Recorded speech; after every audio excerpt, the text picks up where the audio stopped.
everyone, this is Mommy J and welcome to my math tutorials.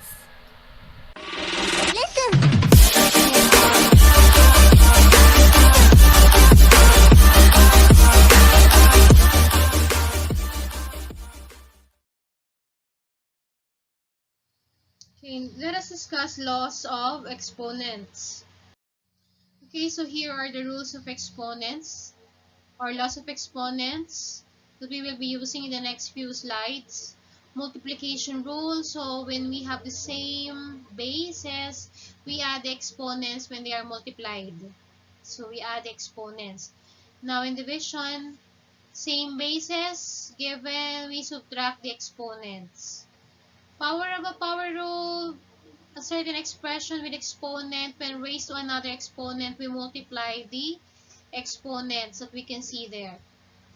So x times y.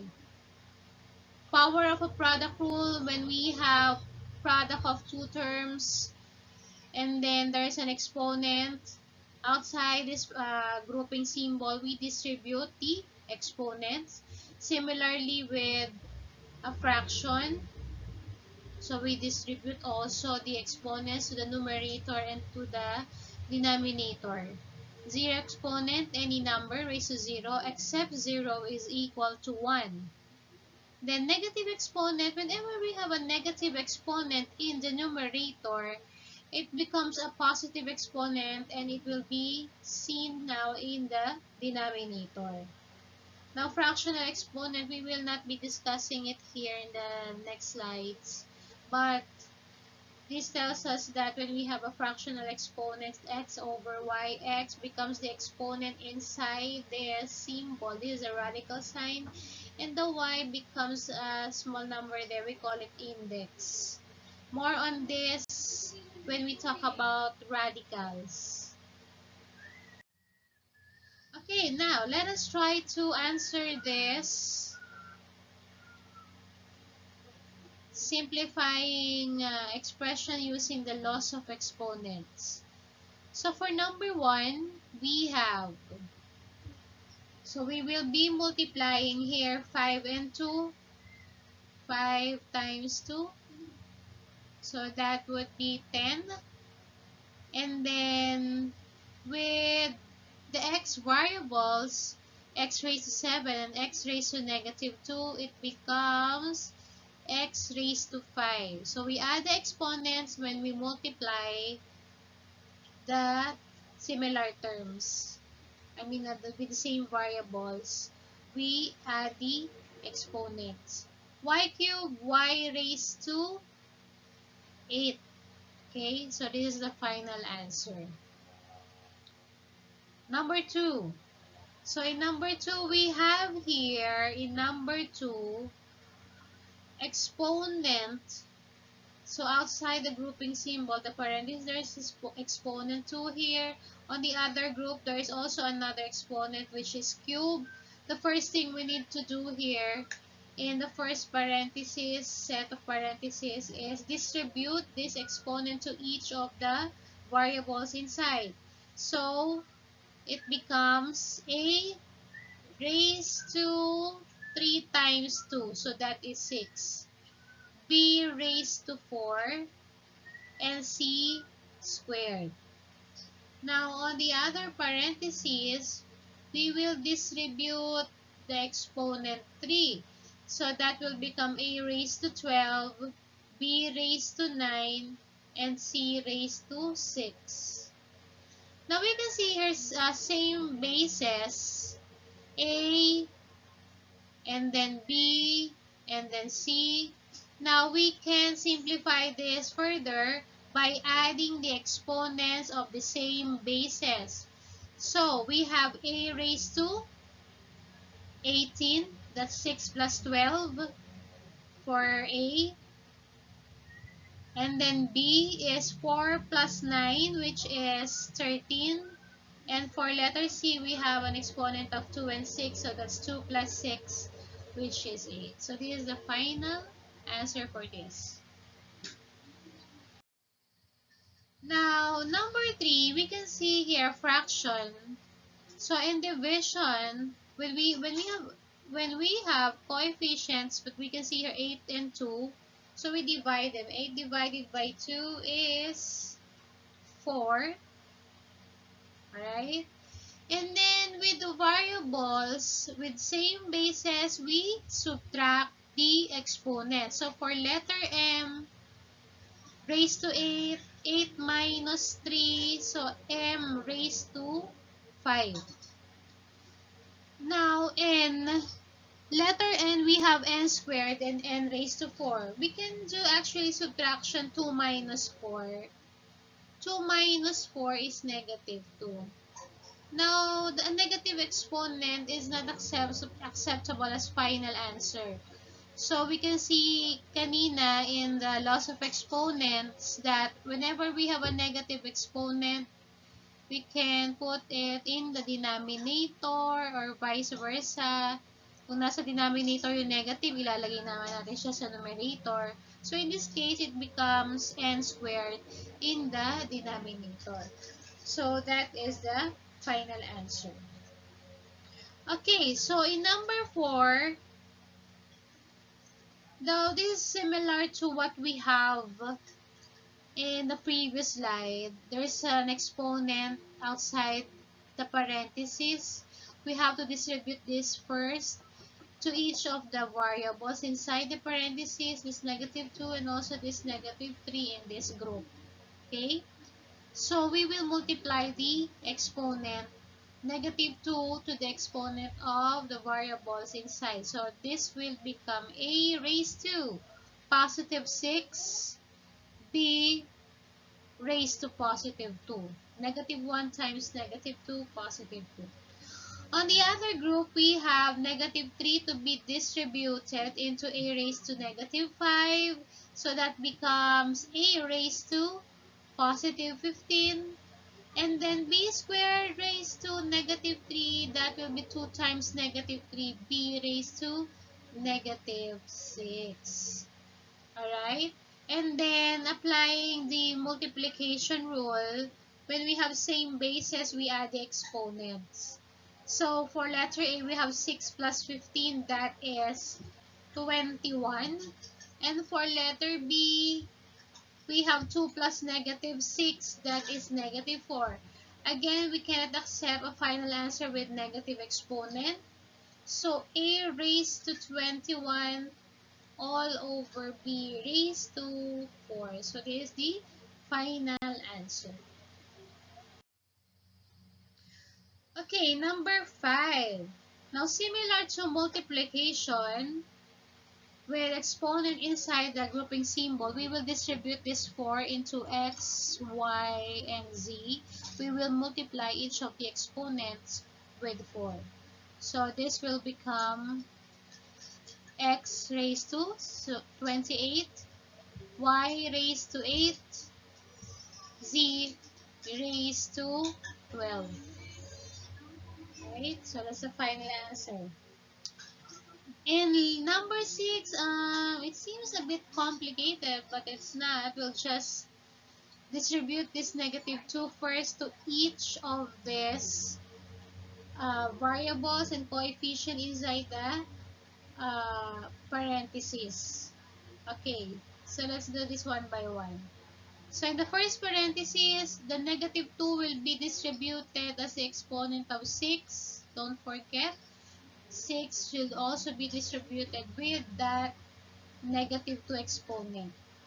Now with A, we have 2 times negative 2. Negative 4 is the exponent. B raised to negative 2.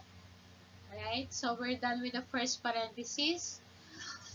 On the second group, we have 3 to be distributed to this coefficient 3 to a raised to negative 1 and to b squared.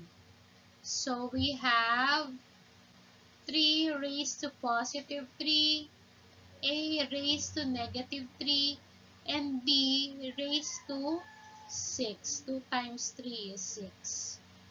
And then on the last parenthesis, we have a cubed b raised to negative 2. Let us just rewrite this. Okay? Now, we have a negative exponent here. So that will become 6 raised to negative 2 will become 1 over 6 squared. Alright? And then, a raised to negative 4, we can combine all the variables with bases of a, and then we add the exponents, negative 4, negative 3. So that's multiplication rule. When we multiply with same bases, the exponents will be added. So negative 2, negative 4 plus negative 3 plus positive 3. So all in all, that would be a raised to negative 4.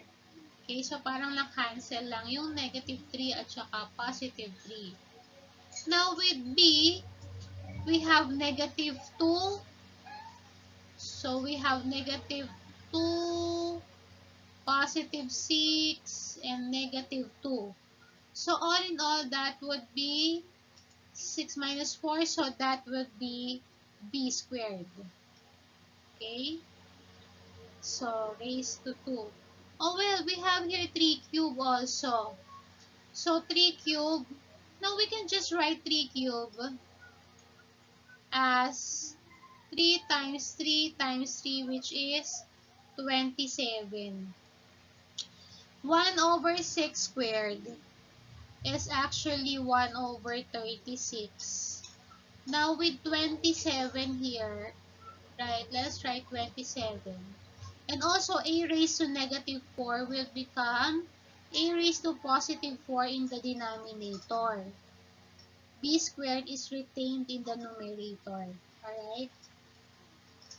Now, 27 and 36 can still be simplified. Both of them are divisible by 9. Okay, or no, this is 27 divided by 9 is 3. 36 divided by 9 is 4.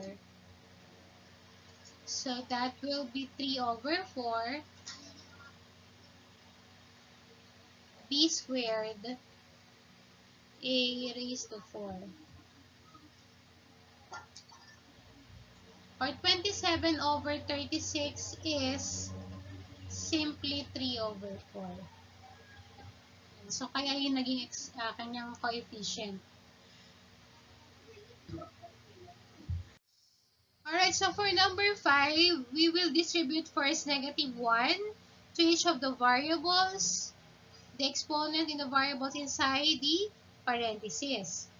So, that becomes x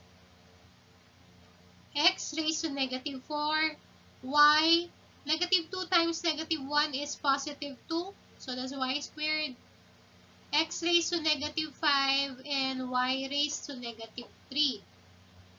Now, we can see here negative exponents. So, whenever we have a negative exponent, let's say, for example, for x raised to negative 4, it becomes x raised to positive 4 in the denominator. So, that is x raised to 4 here. Similarly, with x raised to negative 5, it becomes x raised to 5 in the numerator. We will do the same with y raised to negative 3. It becomes y cubed in the numerator. Now, y squared, it has a positive exponent, so it will be retained in the numerator. So, it will still be y squared here. And then simplifying further, x raised to 5, x raised to 4, we can subtract 5 minus 4. So that will be x raised to 1 or just x. Whereas in y cubed and y squared, we can add exponent, multiplication rule. So that becomes y raised to 5. So that is the final answer. In number 6, we have 3 outside the parentheses as exponent of 2m raised to negative 1 and x. So we will distribute first this exponent 3 to each of the variables and the coefficient inside the parentheses. So that becomes 2 cubed m raised to negative 3 and then x cubed. Right? And then on the second parenthesis, we can see there 9 over 36. We can actually simplify 9 over 36. That's 1 over 4. Okay? So that would be 4 in the denominator. In m raised to 4, m raised to 5. Well, we can do subtraction like this. It's division, so we will subtract the exponents. We can subtract 5 and then 4. 5 minus 4.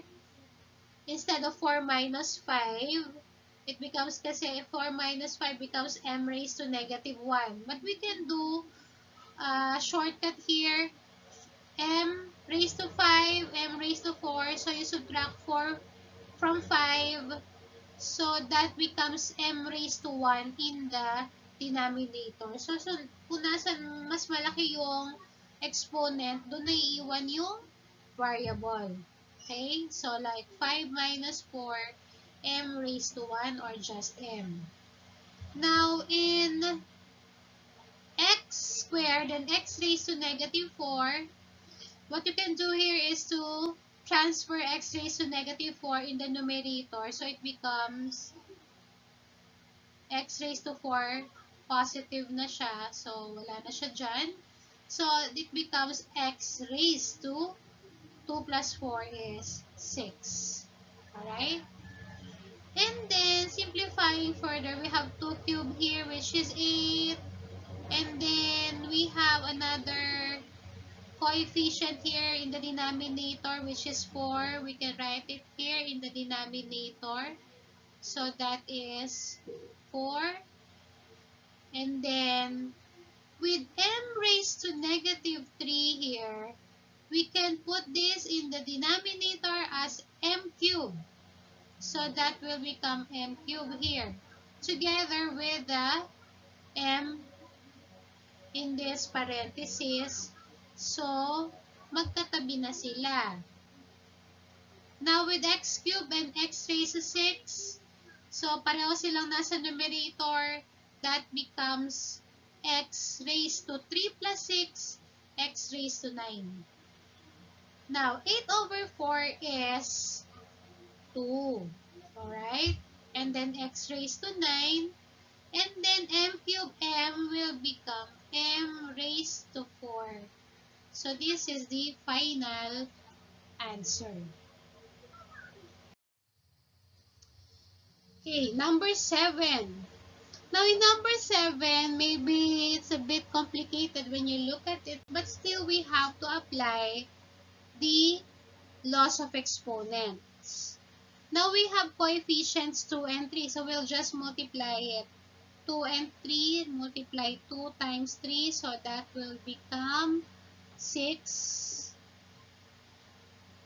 Okay, we can see here x raised to a minus 1, x raised to a plus 2. Again, when we have same bases, we add the exponents.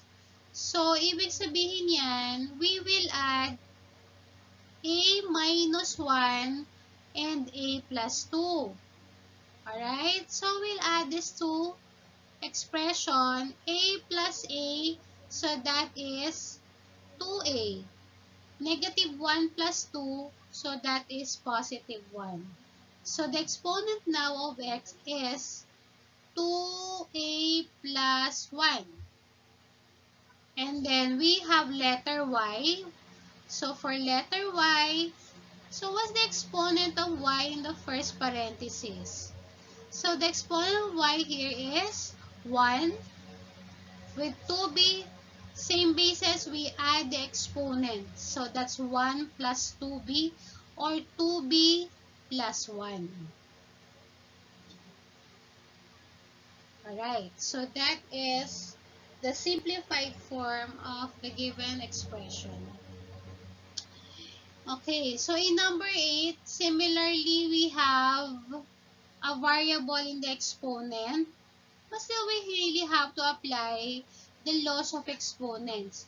Now, with the coefficient 3 over 15, we can simplify 3 over 15 as 1/5. Okay? So, 1 over 5. We can cancel out 3, 15, so that's 1 over 5. With the denominator, with the variable m raised to 5x, m raised to 2x, same basis, division yan, so we subtract the exponents. So, subtract 5x and 2x. 5x minus 2x, that is 3x. So, we have here m raised to 3x. Right? So, the final answer is m raised to 3x over 5.